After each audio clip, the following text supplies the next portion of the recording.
I, 54F, have been married almost 35 years to my husband. While it hasn't been perfect, it's been alright. We have 3 kids, dogs, the white fence. It seems like an ideal marriage, but to be honest, our personal lives have suffered somewhat over the years. Our bedroom is cold and dry, and on this upcoming Saturday, it will be 6 years since we have been intimate at all. For the longest time, I thought he was having an emotional affair with his male friend, whom he had fished with, but had become ill with cancer. He would drop everything and anything for him, including our plans. Plus, there were a few texts that, while not sexual, were more than friendship. But for some reason, while I was hurt, I was not threatened. I knew he was extremely ill, there was no physical relationship going on, his time was short, and once this was out of his system, he would be back to his normal self. I'm really sorry if my words sound crude, that's not how I want them to sound. He is not the reason why I am posting this. This past week, I was gone dog sitting and house sitting for my sister. When I got home last night to check the mail, I found a blank envelope with a short typed note inside, picture linked. I know who the female is, it's one of his friends. I'm completely devastated. To me, a woman is harder to compete with. What does she have or do that I don't? I decided to get healthy and lost weight. I've lost over 130 pounds, but I don't hear anything from him. I went to the doctor last week, dressed nicely, and he told me I was embarrassing him, that his wife was running around town looking like a whore with her Lululemons hanging out. I had a slight off-the-shoulders white eyelet with dark jeans. Since finding this out, I've become obsessed with finding evidence. I stalk her Facebook, their call logs, he calls her an average of 6 to 8 times a day, with calls lasting 5 to 15 minutes. I drove by her house. I type and delete her name, phone number, address, wanting to confront both of them, blame her, blame him.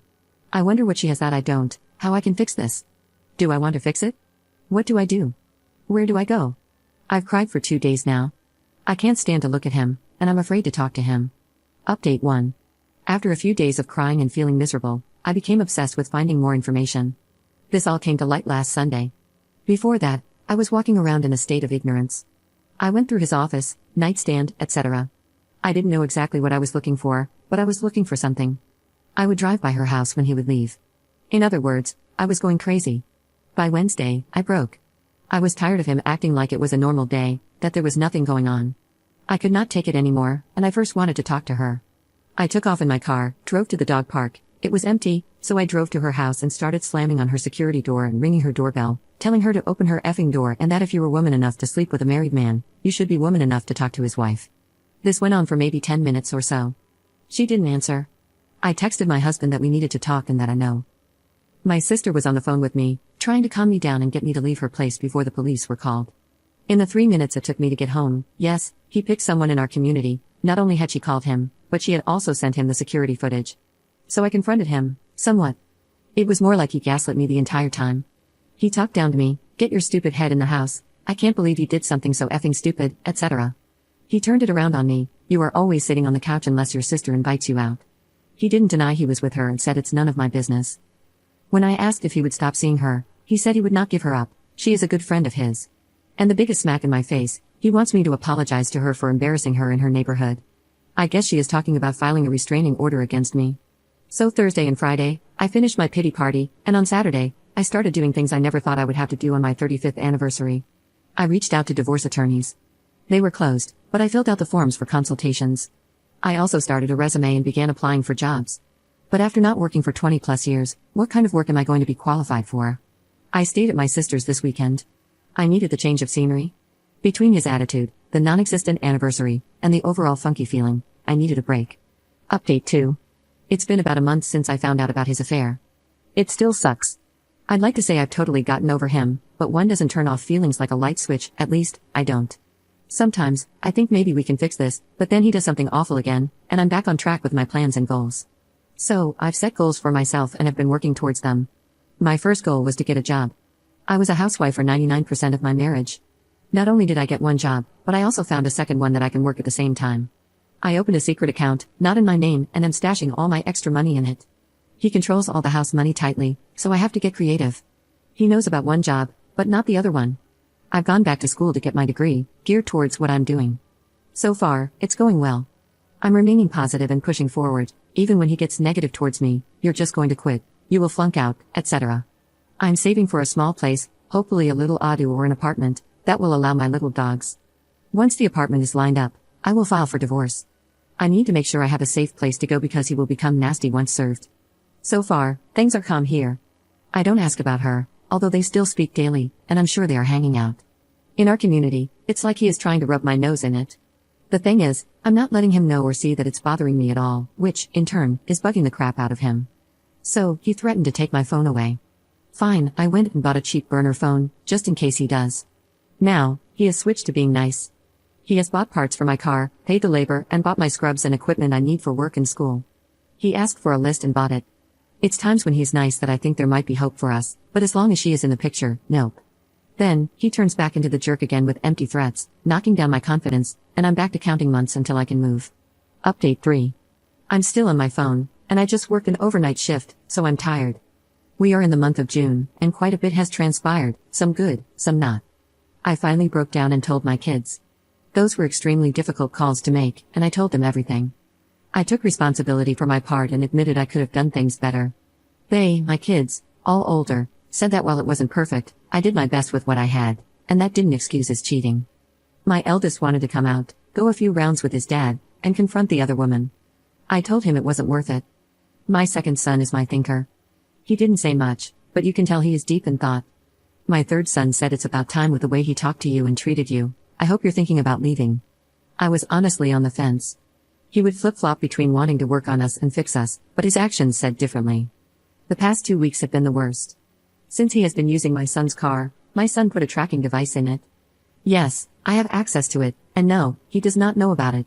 He would tell me he was going to one place and then go straight to the other woman's house. If I asked where he was, he would lie to my face. I just kept notes on it until I couldn't anymore. On Father's Day, I had worked the night before, got off work at 8 a.m., and texted him to ask what he wanted for dinner that night. I stopped at the store, bought everything, came home, got it started, and tried to take a nap. Mind you, he did nothing whatsoever on Mother's Day. He wakes me up to borrow $40 to go to a sporting goods store, so I said fine. Dinner's in an hour to an hour and a half, please don't be late. 2 hours later, he's not back. I checked the tracking, and he went straight to her house and had not moved. So, I go do a drive-by. His car is parked in the garage, and she is parked outside. I come back home, and I text him, you need to come home, we need to talk. I know you're not at the sports store. I wait, and there's no response. After 30 minutes, his car still had not moved, so I called her. Of course, she doesn't answer. So, I leave a voicemail, I know my husband is at your house. You win, I'm done. It's obvious he wants to be with you. I'm tired of the lies and his BS. He doesn't want someone who has loved and fought for him for 35 years. I'm done, so come get his dog and his stuff, you've won. Then I hung up. 10 minutes later, he comes in with a Walmart bag and says he went to Walmart and then a friend's house, where they made tacos for him. I dished up servings for my son and me, then threw the rest of the meal in the trash. He gave me attitude because she feels threatened now that I called her, and she has to change her number. In her line of work, she will lose clients, boo-hoo. I didn't threaten her. I told him that if he wasn't happy here, he knew where the door was, and he was welcome to use it. He was quiet all week but was also a jerk. His only concern was seeing that woman. I had melanoma removed and needed a driver, so he took me. When I got in the car, he didn't say a word, not how are you, how did it go, or are you okay? Nope, all he said was, I'm hungry.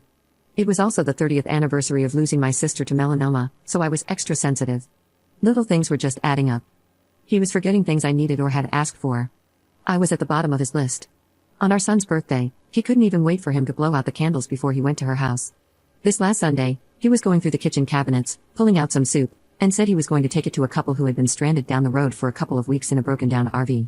So, I gathered a few more items and whatnot, and he left, but left the bag of stuff on the counter.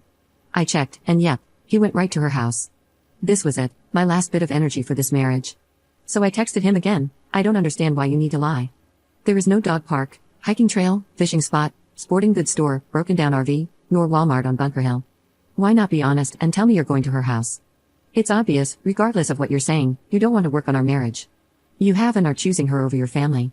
I sent it and tried to call him. He didn't answer, so I texted, yeah, I didn't think you would answer. Not even 5 minutes later, he comes screeching into the driveway, slamming into the house, screaming, what the F is wrong with you? You effing mother-flopping beach. I'm sure if I was in the same room as him, he would have hit me. I told him I'm tired of him lying to me. Just tell me he's going to the whore's house. He's been going this entire time, and yet he still lies about it. Doesn't he think if I'm questioning where he is, I know? He called me a few choice names and ignored me the rest of the night. I'm sure my neighbors loved it. I went yesterday, Monday, to file for divorce and got bad news. Because he is a 1099 employee and hasn't technically worked in almost 2 years, although my bills are paid, since I'm not on his bank accounts and never have been, I've always had to ask for money from him. He stopped me from doing his taxes 3 years ago because they were too complicated for you. If I were to file for divorce right now and ask for alimony, he could immediately file to lower it, and the judge could agree with him. According to the lawyer, it could mean the difference between from $500 a month to $4,500 a month. Ballpark figures here, but it was a substantial difference. My lawyer suggested waiting 3 months to file, as he is now working again and started this week. He submits paper bids, so I'm to collect as much evidence as I can in the meantime. My lawyer was impressed with how much I had gathered so far. So, I'm planning and playing it cool until September.